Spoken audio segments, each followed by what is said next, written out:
of us should wait.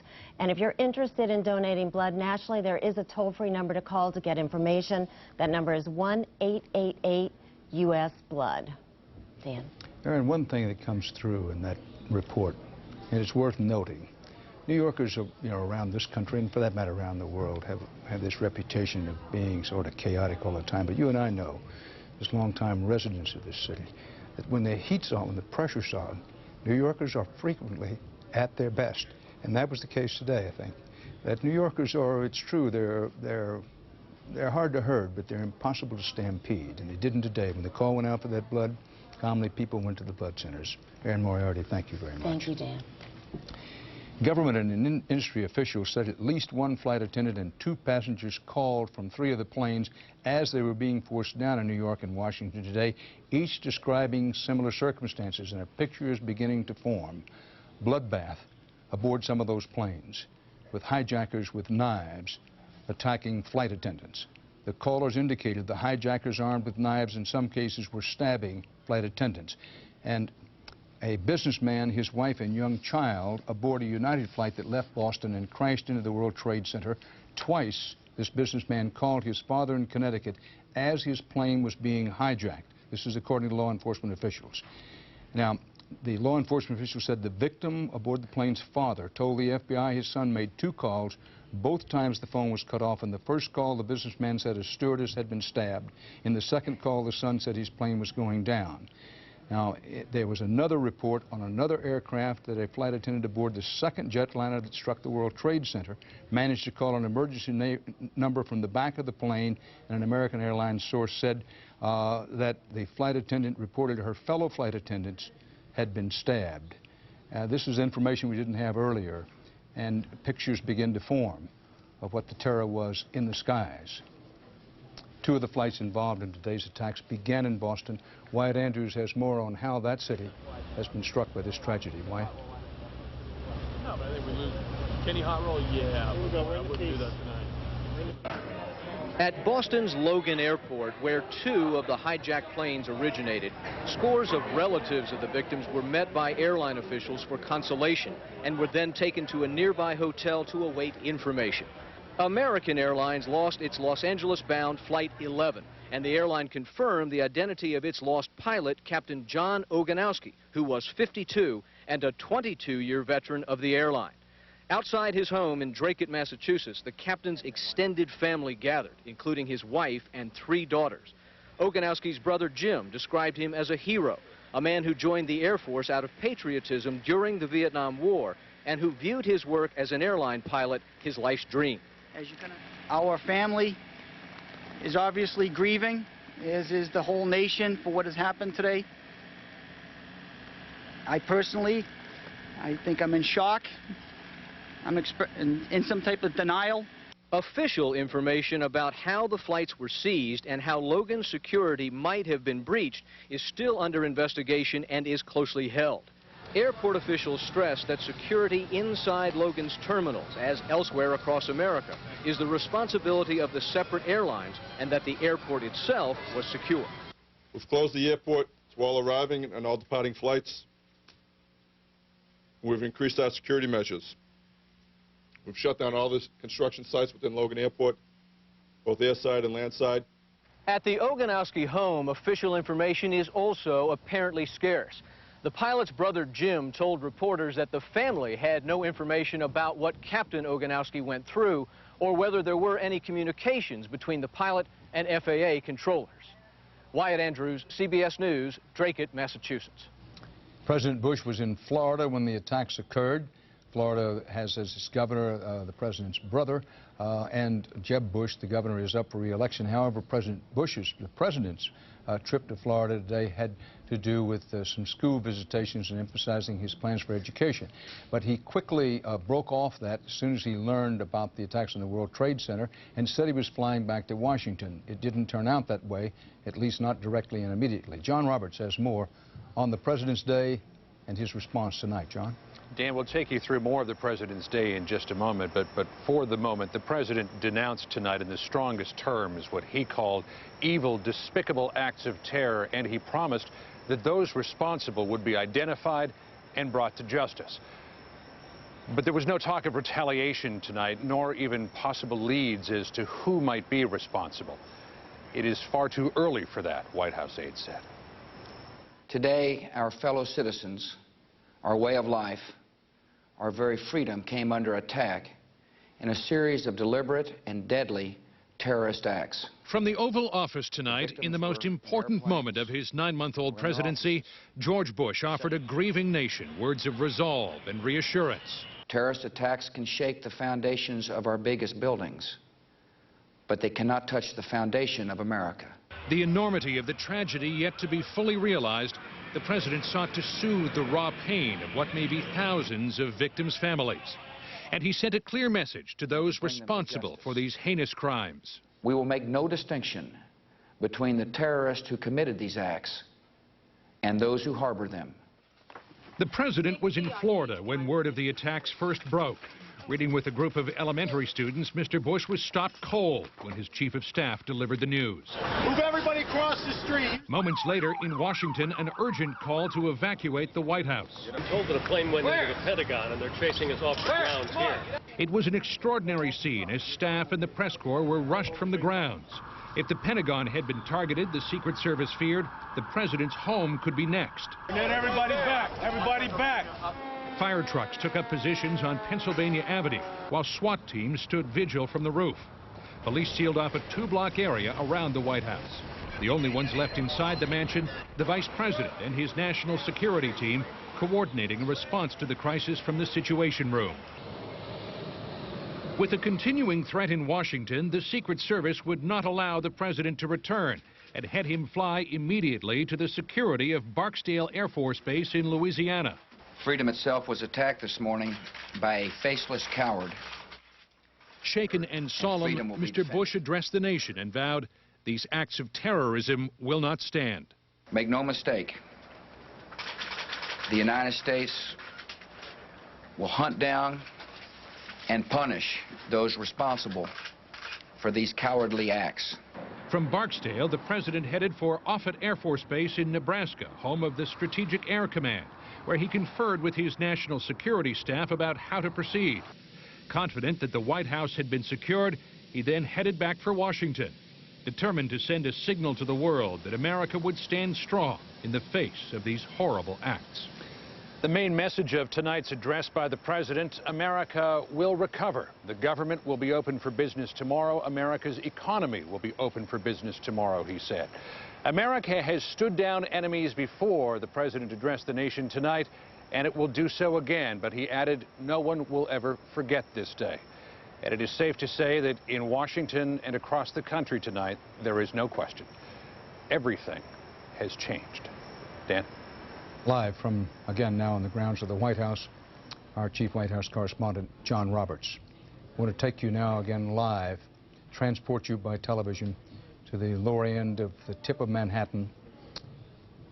Darkness descended 2.5 hours ago. In many ways, it's black as a crow's wing down there now, except for the fires that are still burning. There have been losses among New York City's firefighters and police in the rubble, the disaster that is this part of New York. But now on into the night, their fellow firefighters and policemen are down. 1, trying to put out the fires that remain. 2, trying to look through the rubble for survivors. There are people trapped in the rubble. We reported to you a short while ago an actual case of a man who called on his cell phone to his family out of state saying, this is where I am, send somebody to get me. Combing the rubble for possible survivors, also combing the rubble for additional bodies. Much of the chaos of earlier in the day has disappeared, but the enormity of what has happened is sinking deeper and deeper into the consciousness of this city and this nation tonight. With me back at our CBS News World headquarters here in New York, Judith Miller, the New York Times and one of the world's ranking authorities on the Middle East, and for that matter on Osama bin Laden. Especially among journalists who speak English, Ms. Miller may be the authority. But thank you for being with us. Thank you, Dan. First of all, Osama bin Laden. Many Americans have no idea who he is and what he represents. Put a frame around Osama bin Laden for us. Well, Dan, I think you've seen the pictures of him, this tall Saudi with a beard, wielding a Kalashnikov, moving furtively around Afghanistan, which harbors him. I think he is the leader now, the mastermind, the financier of a network that we don't look at very much. It's called Al-Qaeda, and it means the base.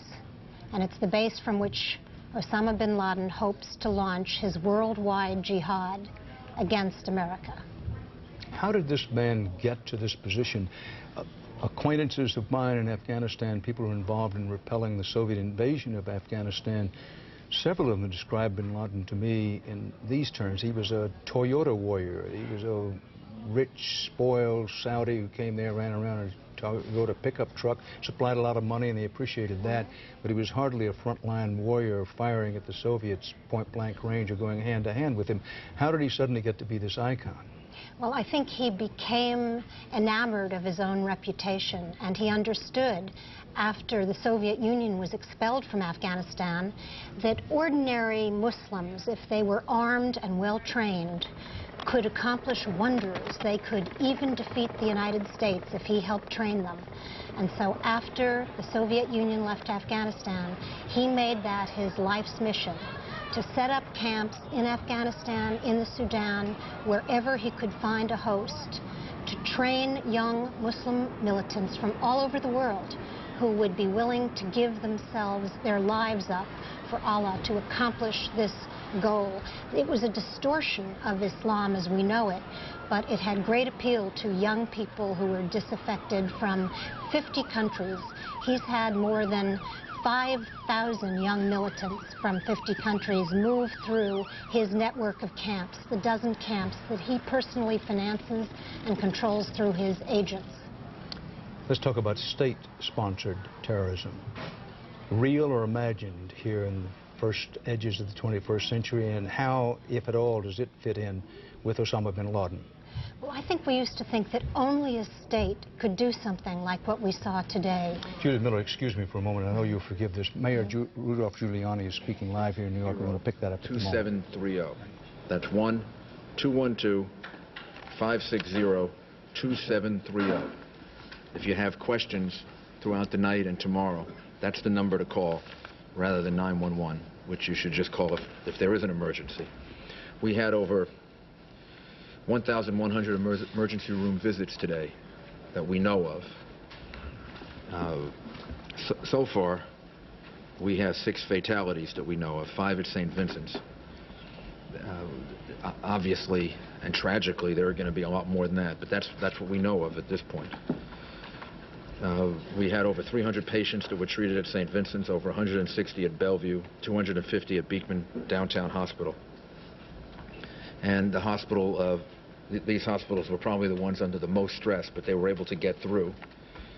I want to thank all the people that helped St. Vincent's getting the water that they needed and the support that they needed. Also, I'd like to say to people that might consider doing this that services should be made available in New York City tomorrow on a fair and equitable basis. Anybody that thinks that they're going to gouge consumers or ask for extra amounts of money for food or anything else, we're going to have the police and the Consumer Affairs Department out there. So just be careful. This is a time in which we all have to cooperate and help each other. Alternate side street parking is suspended. Sanitation services will take place in most of the city, except obviously in the lower part of Manhattan, where the sanitation department will be working to remove debris, which has already started. And the schools, again, will be closed tomorrow. And hopefully we'll get them open as soon as possible. Tomorrow the effort will be at trying to recover as many people as possible and trying to clean up the horrible mess that was created by all of this. And I would ask people to cooperate as much as possible in that effort. If you have to come into Manhattan because your business is essential, then obviously do it. The upper part of Manhattan will be open. But if tomorrow is a day in which you want to stay home and stay with your family and give comfort and support maybe to other people that have been affected by this. It would be a good day to do that. Yeah, the point that Richie Shearer makes is people are wonderful, and I mean this in the best sense of the word. We've had thousands and thousands of people that have come to help us. When I was down at the site near the World Trade Center, I met a lot of the National Guard's people that the governor has sent, really wonderful young men and women.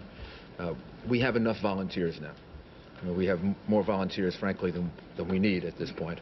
And what we need to do is to focus the efforts of the professionals that are there in being able to do the recovery and try to save as many lives as we can and restore services as quickly as possible.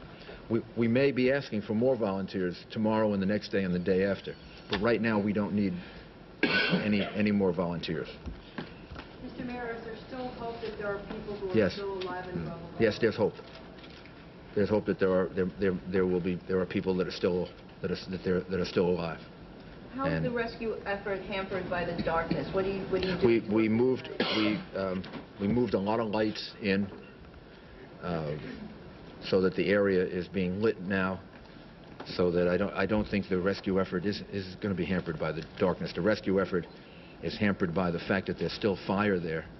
There are still unsound structures, and it's still dangerous, although the rescue effort is now taking place. But if you're asking me, is it hampered? It's hampered because of the conditions, not because of... You are watching continuing CBS News coverage. This is a 9 Eyewitness News special report. Washington, D.C. remains under a state of emergency through the night as President Bush vows that those responsible for today's terrorist attacks will be brought to justice. Good evening. I'm Gurveer Dinza. I'm Gordon Peterson. We will come back to CBS News coverage in just a minute. But first, the latest on the terrorist attacks here from Washington. The Pentagon continues to burn tonight after the worst terrorist attack in American history. We want to go now to Dave Statter, who is standing by there with the latest on casualties. Dave? We have some very disturbing news for you. We're talking here with Chief Ed Plugger of the Arlington Fire Department as they continue to fight the fire here. You've been down there in command most of the day. What can you tell us about casualties? How many bodies are in there? Obviously, we're still trying to determine exactly how many casualties we are, how many bodies we have. We know that it's going to be quite extensive. Can you give me numbers? We're talking in the several hundreds. You gave a high figure earlier? Yeah, I talked earlier about the maximum around 800, but yet we still have a long way to go, and you know, it's kind of difficult at this particular stage to say exactly. Okay, there you hear it from Arlington Fire Chief Ed Plugger. As minimum of 100 bodies, maybe 800 in the Pentagon. Now we go to Chief Ramsey's press conference in the district. Will be in effect beginning tomorrow morning. We do expect to have some traffic, however, now that both the district and federal government have implemented a liberal leave policy and schools are closed, the traffic will be a lot lighter, which is good for us because there'll still be a lot of movement of equipment, especially over in the area of the Pentagon and so forth. And that's pretty much what we are right now. Chief, your officers responded to a number of suspicious packages, suspicious vehicles, gone into some of the downtown parking garages. Did they find anything that turned out to be a real bomb or anything that was dangerous? I'm not aware of anything that has turned out to be anything that would have been an explosive device. Again, it's not unusual when something like this happens. There's a heightened sense of awareness. People do call us. We encourage people to call us if they see anything suspicious. But as of now, I'm not aware of anything that's turned out to be anything. Are you comfortable that the city is going to be as safe tomorrow as it was yesterday? I don't think anything will be the same as it was yesterday, quite frankly, and I don't think anybody can give those kinds of assurances. All we can do is just do the best we can to maintain a level of safety and security, but right now, quite frankly, I don't think anybody has a full handle on what's taking place. But there will never be another day like today. Nothing from this point on will ever be the same. What are people going to encounter if they do decide to not come back into downtown tomorrow? There could be some traffic delays. We're going to do everything we can to get information out. If there's any area of the city that we feel it necessary to block traffic, we're going to try to get that information out. But people need to understand that there may be a possibility that they come in and have to detour a particular area. They need to just be patient and just follow the instructions of any police officer or other public safety official they may encounter. Will Constitution Avenue remain closed as far as you know? Right now, we don't have any information. We're trying to get information to relay to the public about whether or not that area of the city is going to be closed tomorrow or whether or not it will be open. That's a decision that is yet to be made. So for people who work at the U.S. Chamber of Commerce or any of those buildings within a 2-block radius of the White House, you don't know? We do not know. They should check all the media outlets, because what we plan to do is take advantage of the media in a sense of getting information out very quickly to the public, both through TV and through radio, of any street closures or anything unusual, so that we can let the people know and avoid any kind of traffic congestion or inconvenience. What about the IMF protesters and the World Bank meeting? We are recommending that the meetings between IMF and World Bank be canceled. And why? Security concerns. That is not our final decision to make. However, that will be our recommendation. Are you going to be paying a special attention to any facilities like reservoirs, power facilities, that sort of thing? Obviously, we're concerned about a lot of areas in the city. That's one reason why we've called back so many people, and we do have special attentions at numerous locations throughout the District of Columbia, both the kind of facilities you're talking about, you know, power and water and things like that, but also embassies and other buildings. Chief, before you go back to the IMF and World Bank issue, you touched on it briefly. Have you had a dialogue with anyone at the IMF and World Bank? And if so, No. If not, what will you say to them? What is that decision you made? Again, I understand all the consequences around that. I'm just simply saying that there's going to be a lot of people rethinking a lot of things right now. But I think the focus at this moment ought to be just on the victims and their families of what took place today, and let's take each day as it comes along. But I think that business as usual is something that we can just get into our minds that there's no such thing anymore. Things have changed, and changed dramatically as of today. Sir, there was some radio traffic and about, it sounded like an officer who might have been at the Pentagon. Is there somebody in the police family that might have been over there, was in the hospital or anything? I don't know the answer to that specifically. As far as these buildings down here, this area, appears to be all locked down. Will the court be open tomorrow? Will this be open tomorrow for DMV? And also, what about Judiciary Square? We're in contact with the courts. Certainly the arraignment court will be open. I'm going to speak to the Chief Judge again tonight. I believe that it's likely that the court system will be open. The DMV here at 301 C Street, which is in the basement of MPD headquarters, will be closed tomorrow. We're obviously going to keep this building as the command post, so DMV will not be available. That is the only government service that we are saying needs to be closed. What? Judiciary Square will be open tomorrow. The rest of the government agencies will be open, and as I said, we need to confirm with the Chief Judge of Superior Court about their plans. Why close the schools? We talked a lot about this. The primary reason was that we want to be able to devote our law enforcement and other response personnel to any other issues that may come up during the day. That frees up, you know, the concerns there at the school. Having all those children in school frees up some of the traffic concerns that we have. And while we have the government in a liberal leave status, we think this will be more manageable for people. So again, you're urging people to come back downtown tomorrow and come to work. The government will be open. People are free to take liberal leave if that's what they need to do, but the government will be open tomorrow, both federal and local. I see Chief Pugh is here. Chief Pugh, can you answer a couple of questions, please? How is your fire department prepared right now? Well, we've actually increased our staffing in EMS as well as our firefighters. Today, I think they performed very well, and although we sent 13 engine companies and 6 truck companies over to Arlington, we had enough staffing here because we put our contingency plan in place very early, and so we have the resources in place now. Are all of your guys okay? All of our people are fine. We had some of them been overcome by a little bit of smoke at the scene, but they're doing fine. They're doing fine. Would you be prepared to deal with this kind of fire in the district? Absolutely. Nobody can, feel like they are adequately prepared for anything, but I can assure you that Our firefighters are very professional in what they do, and they did a very good job today. I would say I like my condolences to go out to the New York Fire Department because I think they lost a number of firefighters today. But we performed very well today. I'm very pleased. Chief, did you receive any intelligence? I mean, the word from the Fed seems to be that there was no kind of prior warning. Is that what you had in your department? Nobody in the Metropolitan Police Department was aware of anything prior to it taking place. Chief, can you respond to this, or maybe Margaret, as far as the National Guard is concerned? We did notice about 10 military police Humvees going down K Street. I noticed some of them are out in the intersections now. How is the National Guard's role being played out here, and where are they now, and what are they doing? The National Guard was activated today to provide whatever sort of operational support was necessary. They were available for traffic management, crowd control, any of those kind of issues. They remain in standby status, and they're at the disposal of Chief Ramsey and the Metropolitan Police Department if they're needed any further. Are they deputized to act as police officers? They are acting in their capacity as the National Guard.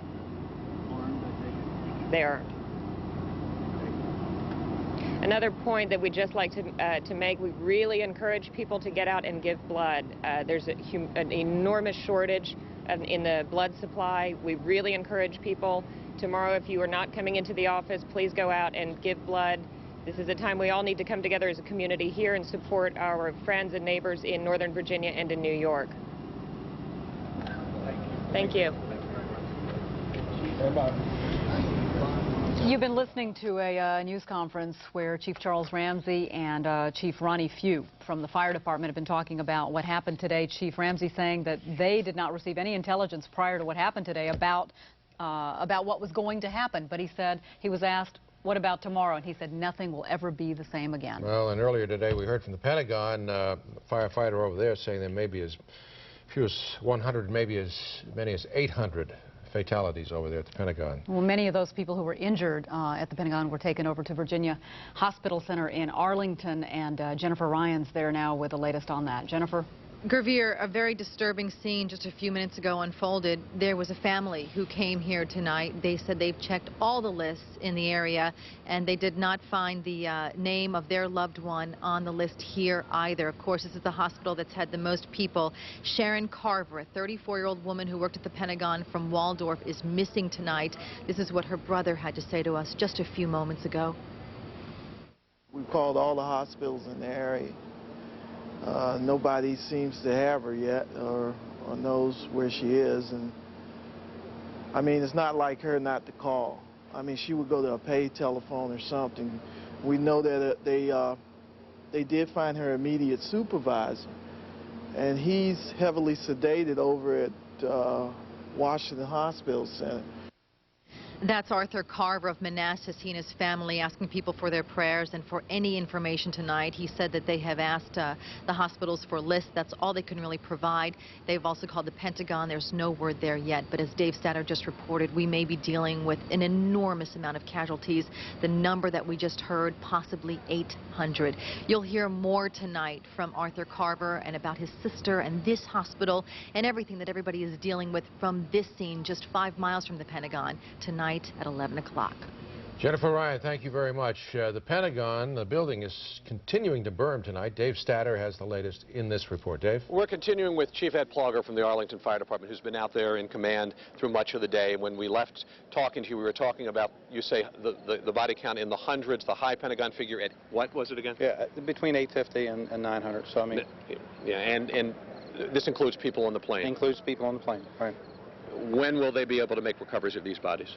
We'll start first thing tomorrow morning at daybreak. We're going to do some preliminary peeling of the building this evening, and then, of course, we'll start full force tomorrow morning. You're saying these fires will burn through the night?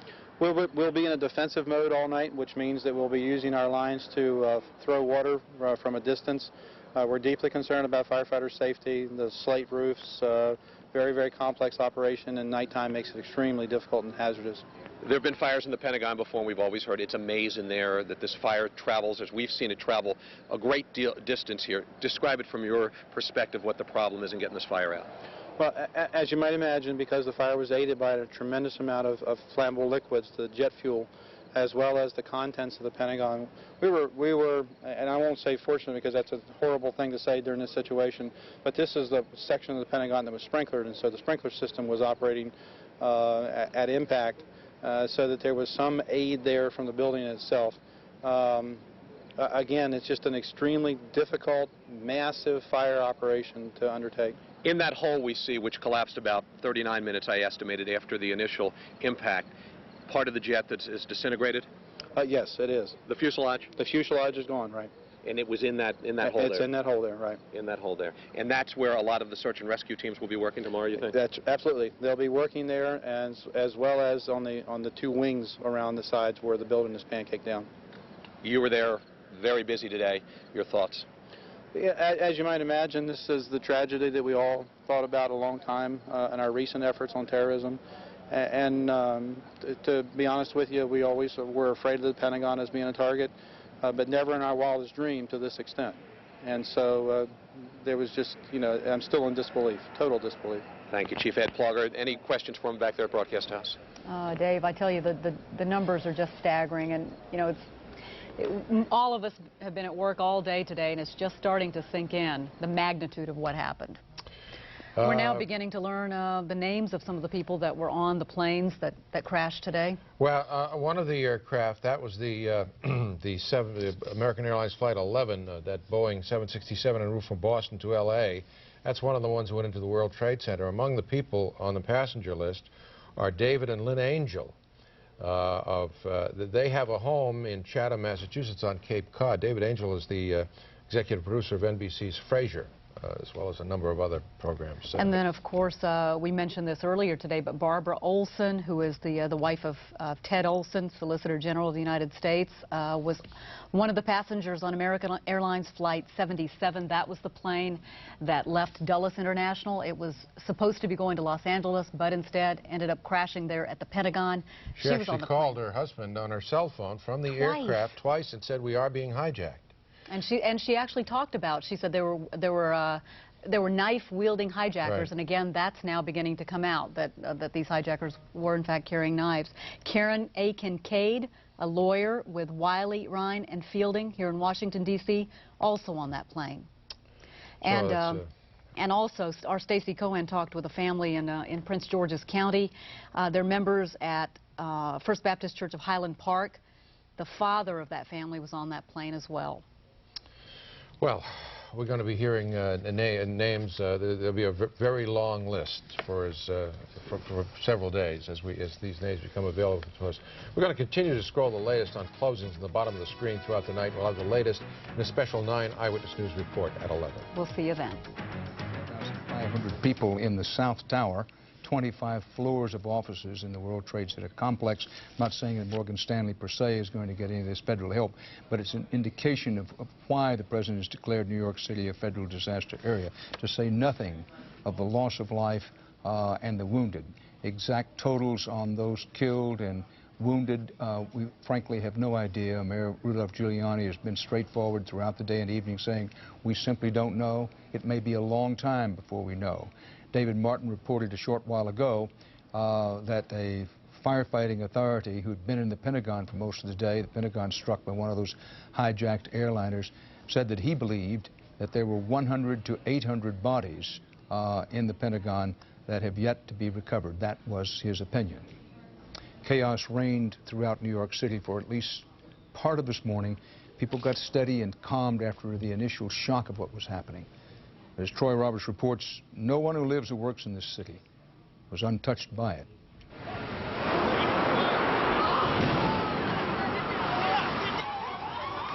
It started with a plane crash. It's like, oh my God, it did. A plane crashed into the World Trade Center. Literally out of the blue. Clear as day, AA on the wing, just going, I'm like, what the heck is that? Is it filming a movie here or something? Then all of a sudden, bam. Brothers Jeff and Scott Such were there, ground zero, with their video camera. You're good right here in the corner. Stay in the corner. So after the first strike, you're not thinking terrorist attack, are you? You're thinking this is a really huge accident that I should be seeing this, so we just decided to go even closer. The brothers continued shooting this videotape. As people trapped in the building began falling from the windows. It almost looked as if someone had just like stepped backwards and had fallen through a window. What's this other jet doing? But the terrorists weren't done. 20 minutes later, another plane, another tower, another devastating attack. Boom, just a loud explosion, and then you just look up to the sky because that's where it came from. The noise came from above. You look up and it's just like confetti in the sky.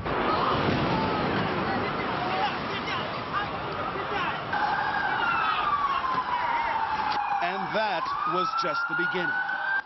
On the ground, chaos as one of the famed Twin Towers crumbles.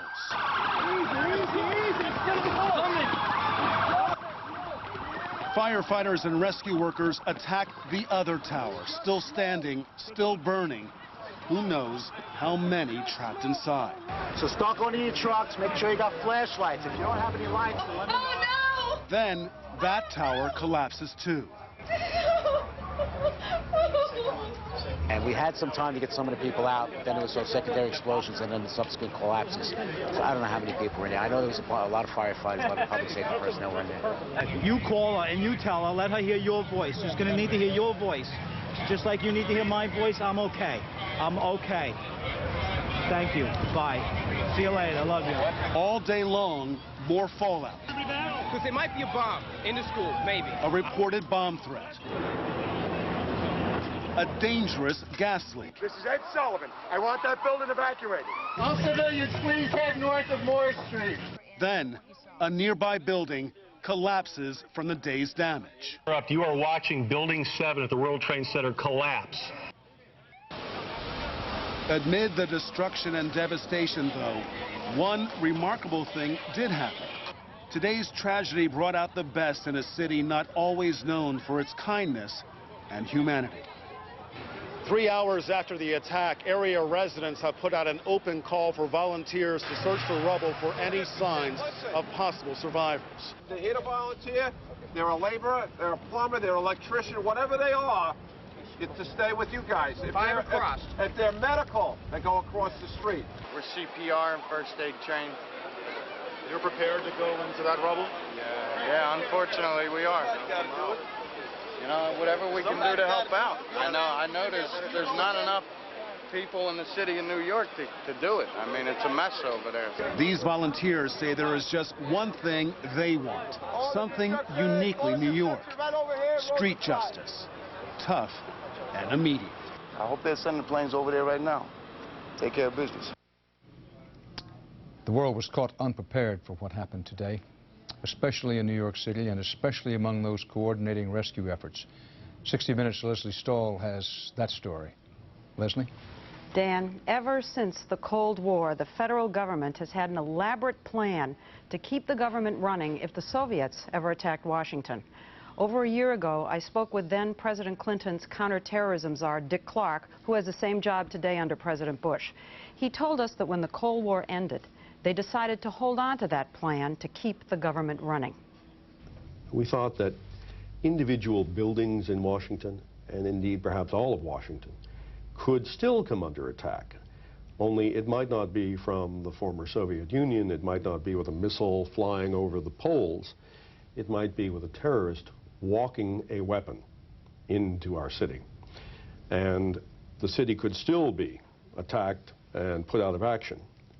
And therefore we have developed a new program so that the federal government's emergency capabilities will continue to operate even if Washington doesn't.